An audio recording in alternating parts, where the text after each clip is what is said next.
Fitzy. And Whippa, Whippa, Whippa, Whippa. Big show on this weekend. It is at All Phones Arena. It is Hammond, Clarkson, May. It is the boys from Top Gear, and we cannot wait for this. You can go get tickets at Ticketek, and Richard Hammond joins us on the show now. How are you, Richard? No, don't be daft. It's a joy. It's a pleasure to join you. There's a whisper going around that you're trying some beautiful wine and surfing six-foot waves over at Margaret River at the moment. Is that correct? I'm doing both simultaneously, actually. Wow, that's an amazing technique. It's really difficult, but I can do that. Living as I do in the Midlands in the UK, which is as far from the sea as you can get at home. Richard, no shark. You haven't come across any sharks out there? Oh, God. No, but I've seen that footage. Isn't it phenomenal?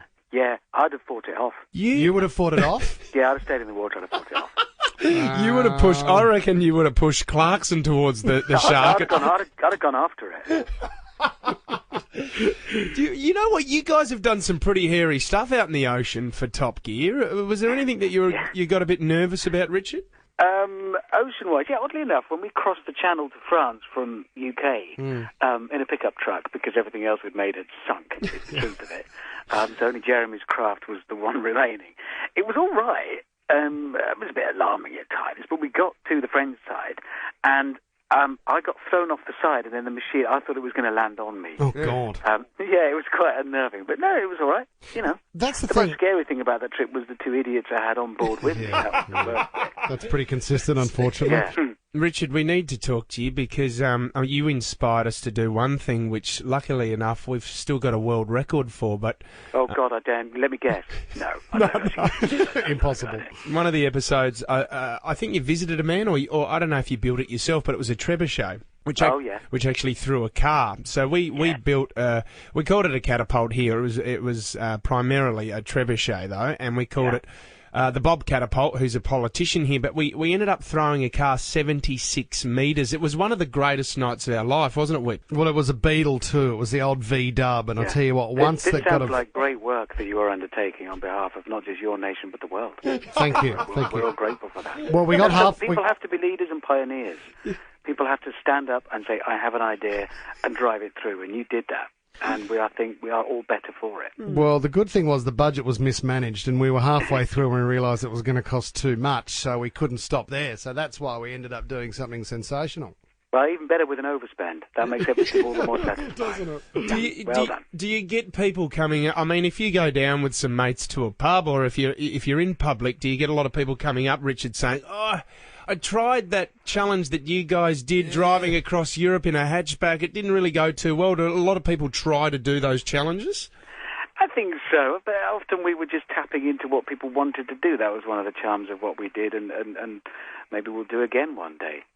We were lucky enough to put ourselves in a position where we could actually go out and do it for real. A lot of the ideas come out of talking in the pub, let's be honest. Yeah. And then we were lucky to be able to go and do it for real. Wow. Not everything that we talked about in the pub. Some of the things we talked about in the pub is best if you don't. Yeah, exactly. Well, you said maybe again one day, and of course, you know, Richard, we just hope that you are sitting in a pub somewhere thinking and talking about what will happen again, because we'd love to see the team back together. Can you give us something to hang on to? No, I can't. Damn. Watch this space. Well, what was I reading? Something about doing a show made by the Americans for Netflix. Yeah, I think we should do the whole thing just with puppets.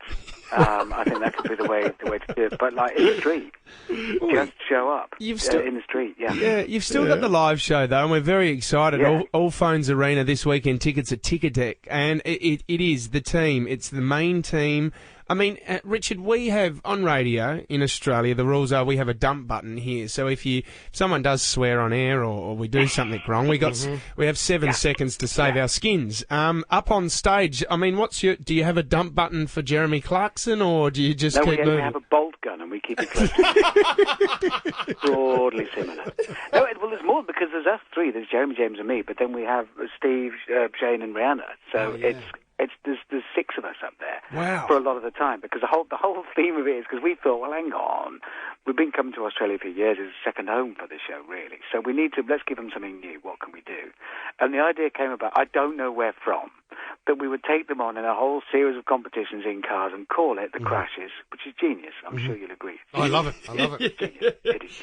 That bit was mine. It wasn't. But we would then take them on, and basically we get caught up in the competition. And for an Aussie audience, it's sport. You lot love simple, sport. isn't it? And we love smashing the Poms as well. Yeah, or being smashed to bits by the Poms. Oh, settle down. Come down. on. I knew that would come up. Don't think we're not going to try. Hey, I didn't bring it up. I did not bring that up. Into it. Yeah.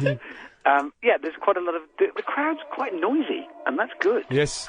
Because people get into the moment. I mean, it's amazing. I mean, you're married. You've got 2 daughters, Izzy and Willow. Yeah, 2006, you had an accident, a high-speed crash. You were in a coma. I mean, was there a serious discussion with your wife whether to continue this show, Richard? No, because she knows it's my job. It's what I do. It's what I've always done. And what happened was just unlucky. I mean, if a tyre blows at 320 miles an hour, it's going to hurt. Yeah. And I got that. I'm very lucky. Such is the nature of brain injury. Some recover, some don't. I think it helped in my case that I didn't have much going on to start with. So essentially, I only had to restore some pretty basic functions. Didn't need it all. Was there a moment where the other boys in the team, was there like, okay, can't say jokes? Was there a time limit before they could start making jokes? Apparently they both cried inconsolably for 2 months whilst I was in hospital. Is that what they told you? No, they didn't give a crap. That'd be right. Well, we also heard that Jeremy Clarkson has never lost a point on his licence. Is that right? Do you know, we never discussed that between the 3 of us. Wow. Because it's tempting fate. I wonder where that's come from. It's just I don't know. And I'm not going to put the phone down and go and ask him, because that would require talking about something we never discussed, because it's tempting fate. Wow, Isn't it? that's interesting. That's the one topic. Don't discuss. You see, we're very superstitious. Are you really? We have many rituals that must take place before we come out on stage. So what else? What else do you do? Watching us, there are many. None. Bugger all. We just stumble out.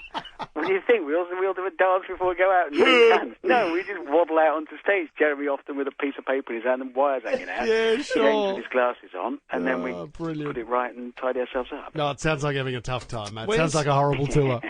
Richard, the success of the show globally has been amazing. And I mean, has there been a moment where you've been doing the show, or you've been somewhere, a remote place in the world, and just going, how do these people know about Top Gear?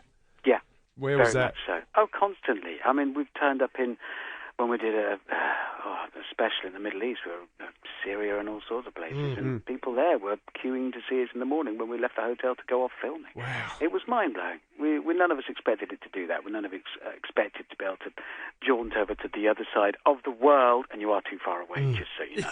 Yeah, it's just ridiculous. Yeah, it is, isn't it? Honestly. I get it. It's just, what are you doing? I don't know. I didn't start this. Do you know what really upsets me, Richard, is that you can jump on a plane and you can go to Ibiza, you can go in. I mean, it's only... Jump on a train. It's only 8 hours to New York, really. I mean, for us to jump on a plane, I mean, our holidays are to New Zealand. It's just, it's ridiculous. That's the thing. If we want to go to Perth, it's 5 hours. I'd say it was bad planning. From the word and go. also had to deal with this jet lag business, because you have this ridiculous pretension of changing the time so that it's light in what is actually, it's night. This is night time now. Yeah. Accept it. Over here, it is dark in the day. Stop messing about and pretending it's a different time. Then it wouldn't be difficult for me when I arrive, and I can't catch up with myself. Well, that's and another now thing we got wrong. Which means I'm going to go home to the proper time, and I won't know what time it is. Yeah, exactly. We've got you there. Now, Richard, you do have... There's a lady in Australia at the moment who has been making quite a bit of noise, and we talk about your show this weekend at All Phones, and is it going to be controversial? We've got Amy Schumer in the country now, who is just... She is just an absolute superstar, and has a bit of a barbed acid tongue as well. So do you think that you could sort of out-crass her this weekend? No. No. No. It'd take Clarkson. It'd definitely take Clarkson. I can't do that. I don't do controversial. No. Too small. I get swatted. Too small. It's not worth the fight. It's not worth the battle. It's not. I can't be bothered. Yeah. All right, go to Ticketek. There's more tickets left at All Phones Arena. It is Clarkson, Hammond and May live this weekend. Richard Hammond, appreciate your time. Thank you. Absolute pleasure. Thanks for talking. We'd love to see you there. Ian Whippa. Nova.